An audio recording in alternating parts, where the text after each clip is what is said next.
The Heavenly Life by James Allen. Chapter 7. Perfect Love. The children of light who abide in the kingdom of heaven see the universe and all that it contains as the manifestation of one law, the law of love. They see love as the molding, sustaining, protecting, and perfecting power immanent in all things animate and inanimate.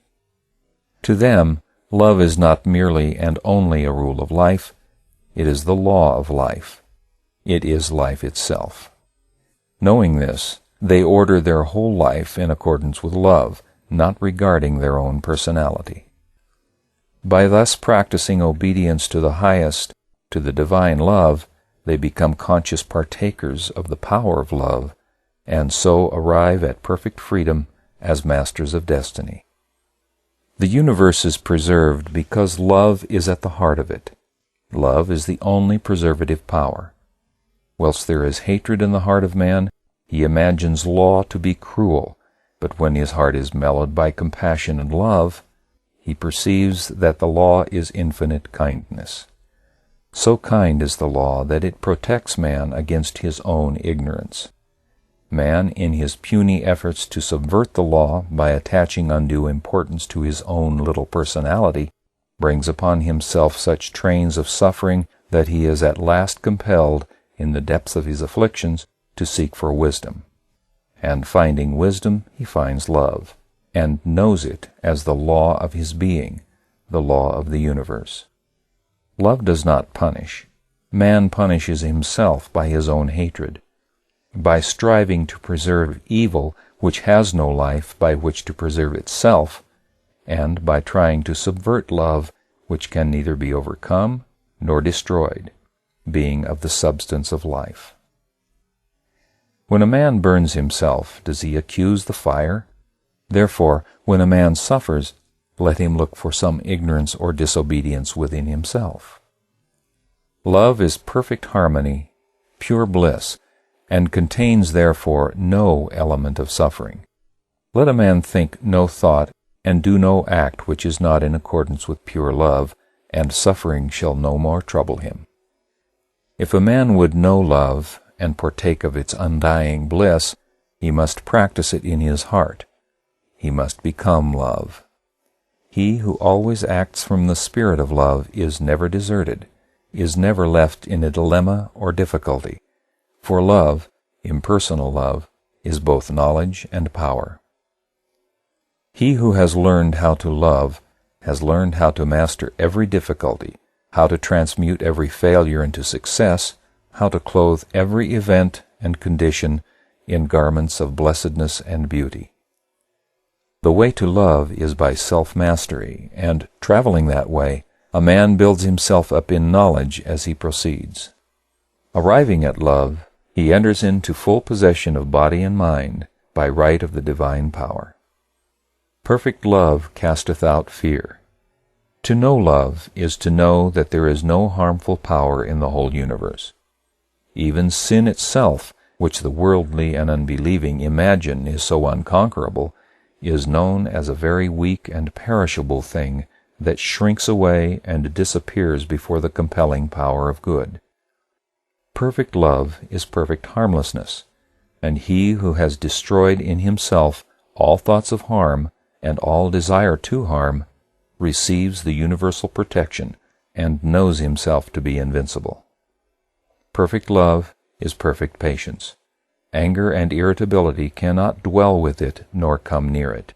It sweetens every bitter occasion with the perfume of holiness and transmutes trial into divine strength.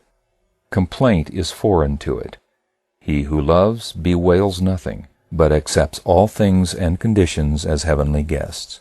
He is therefore constantly blessed, and sorrow does not overtake him. Perfect love is perfect trust.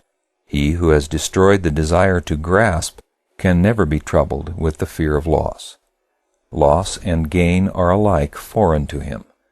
Steadfastly maintaining a lovable attitude of mind toward all, and pursuing in the performance of his duties a constant and loving activity, love protects him and evermore supplies him in fullest measure with all that he needs. Perfect love is perfect power. The wise, loving heart commands without exercising any authority. All things and all men obey him who obeys the highest.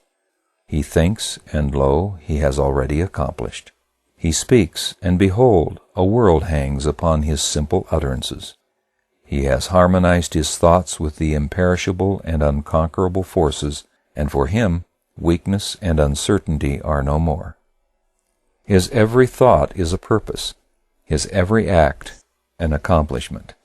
He moves with the great law, not setting his puny personal will against it, and he thus becomes a channel through which the divine power can flow in unimpeded and beneficent expression. He has thus become power itself. Perfect love is perfect wisdom. The man who loves all is the man who knows all.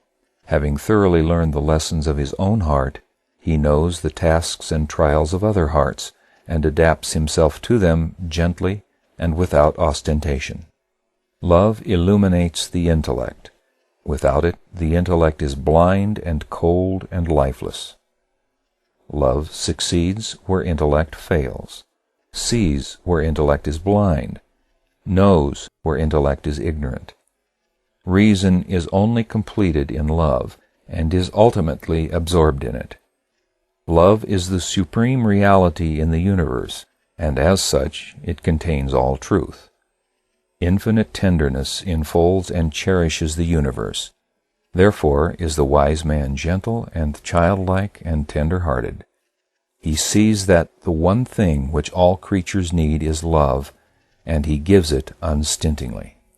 He knows that all occasions require the adjusting power of love, and he ceases from harshness. To the eye of love, all things are revealed, not as an infinity of complex effects, but in the light of eternal principles out of which spring all causes and effects, and back into which they return. God is love. Therefore, than love, there is nothing more perfect. He who would find pure knowledge, let him find pure love. Perfect love is perfect peace. He who dwells with it has completed his pilgrimage in the underworld of sorrow. With mind calm and heart at rest, he has banished the shadows of grief, and knows the deathless life. If you would perfect yourself in knowledge, perfect yourself in love. If you would reach the highest, ceaselessly cultivate a loving and compassionate heart. End of chapter 7.